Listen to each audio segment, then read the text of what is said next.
January 16th, 2020. I made a promise that the next model kit that I would review would be this one. This review has been hanging over my head for a little over 2 years.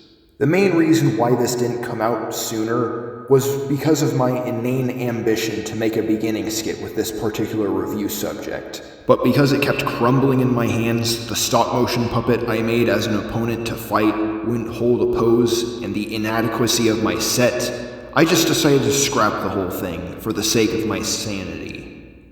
I may be making it sound like this is the worst, most unfun review subject I've taken a look at on this channel, but it's not. I just want you to know why this took so long to finally come out. I made a promise 2 years ago, and I am going to keep it if it kills me.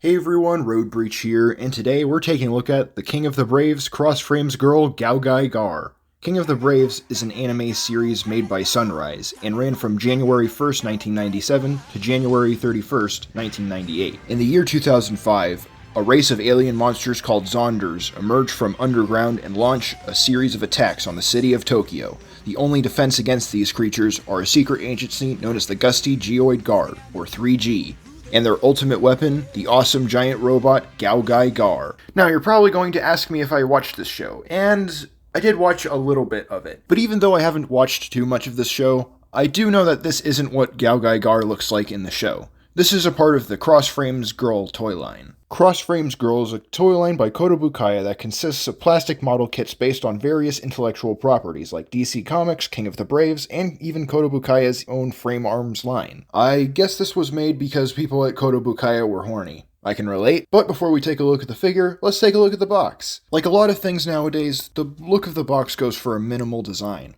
On the front, we have a nice big picture of the GaoGaiGar girl, and she looks really good. The amount of detail they put into this alone is just great. Just to the left of this beautiful woman, we get a red to black gradient on this backsplash behind the title and logo. On the top, there's a picture of her face along with the title. On the side, we get a bunch of warnings telling you not to eat it, you idiot, along with a preview of the water slide decals. We'll talk about those later. And the other side shows off the completed figure, something that a lot of model kits tend to do. Now, onto the figure. In her base form, Cross-Frames Gao looks pretty hot. So hot. Her lingerie has a very technical look to it, with some of these touches of red, which I added myself, and her terrific tatas are well sculpted, and I do really like this frilly bra for modesty. I also like that her belly is tight as a drum. The gloves, thigh-high boots, and these bikini ties add an extra little bit of spice to this already pretty spicy design, although I think it may be a little too spicy. They may have been overtaken by lust with her rump, which I also painted. Her face looks pretty cute too. She really captures the essence of a cute anime girl, and the twin tails really help bump it up to the next degree. Her faces were already painted on the runner. And yes, I said faces. You get a leftward smile, an angry face, and a rightward smile. All these faces are pretty expressive on their own, but I added some paint to the mouth to help give it a little definition. They swap out just by taking off her bangs and pulling off her face. But those aren't the only accessories you get. You get 2 splayed hands, 2 grabbing hands, 2 pointing hands, 2 relaxed hands, and a single judo hand. It's actually for what's called the mecha shot, but we'll save that for later. As for all of this, well, you'll see.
And here we have Galleon mode. This look is supposed to simulate GaoGaiGar's lion mode, and I quite like it.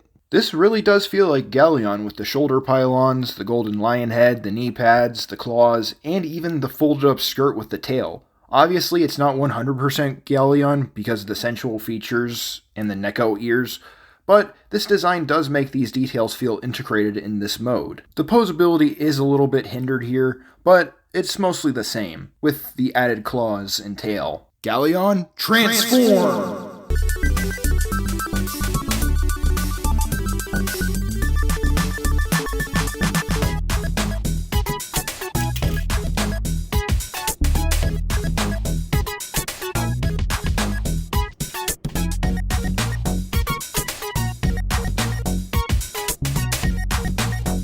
Now, here we have GaoGaiGar mode.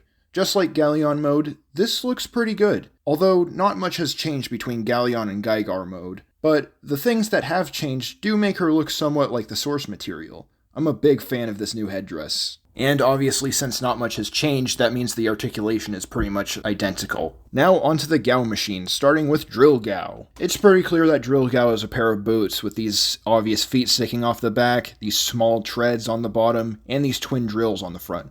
Wait, that's something else anime related. But even with this odd design, I still can't help but love them. These bits of red that I added also help make this vehicle look more complete.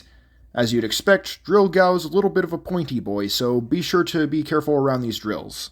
Now on to Liner Gao, who is just a small little bullet train with some detail that I added myself. I do mean small here. Here he is with some of my other small toys.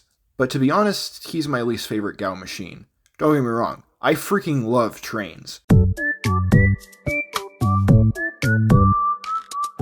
But not like this. Especially since he's more fragile than Anita Sarkeesian's ego.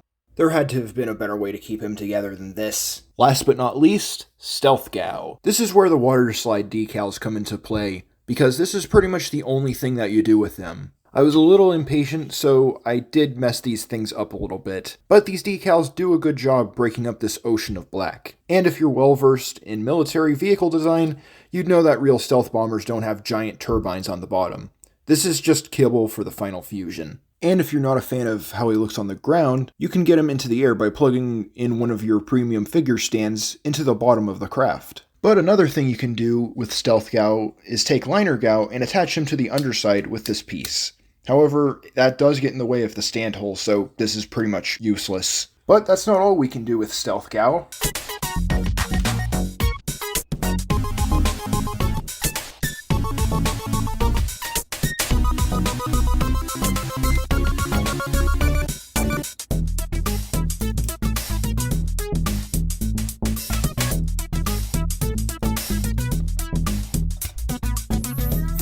Yeah, this looks pretty ridiculous. What makes it worse is that these new drill arms weigh her arms down. But that's not to say you can't get off some cool poses in this mode, but the stand is pretty much necessary for poses. But now, it's time for the final fusion.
This looks pretty awesome. The combination of cute anime girl and badass giant robot has already worked well enough times, and this is certainly no exception. The recognizable details from the original design are perfectly integrated into this spicy redesign, and the red accents on the mane and skirt do a nice job to break up the colors of their respective areas. Speaking of the skirt, I love this interpretation of the traditional giant robot loin armor. I've always liked segmented schoolgirl skirts like this. That's probably not the right way to put that, but still, I like these skirts. However, she's really not fun to handle. Her chest falls off too easily, Stealth Gao gets in the way, the joints are way too tight on this little arm, and she's too top-heavy. But thankfully, these treads are on ball joints and hinges here, so you can rotate them around to act as additional support.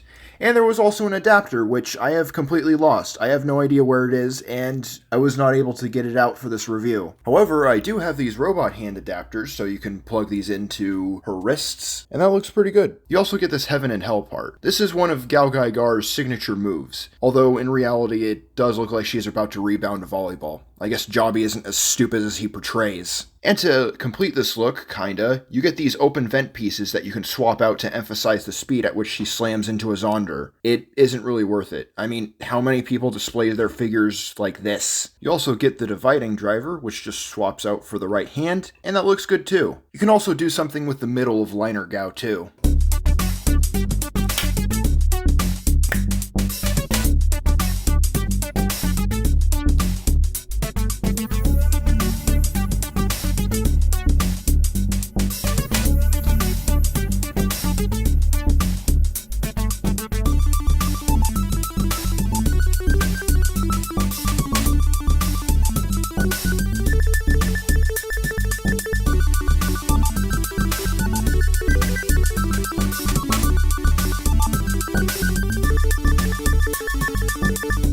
Which is pretty neat, but it's not fun to pose. And in terms of height, she's a decent size. And overall, this kit is pretty cool. Even though I didn't watch much of King of the Braves, I still really love the designs of the robots, and GaoGaiGar is a standout example. Even though this was made with TNA fan service in mind, this is a really good model kit that was pretty fun to build. And yes, she's pretty frustrating to play with, and there are better and more solid model kits that model kit enthusiasts can get their rocks off with, but she's not a total loss. Thanks for watching, and gotta zoom!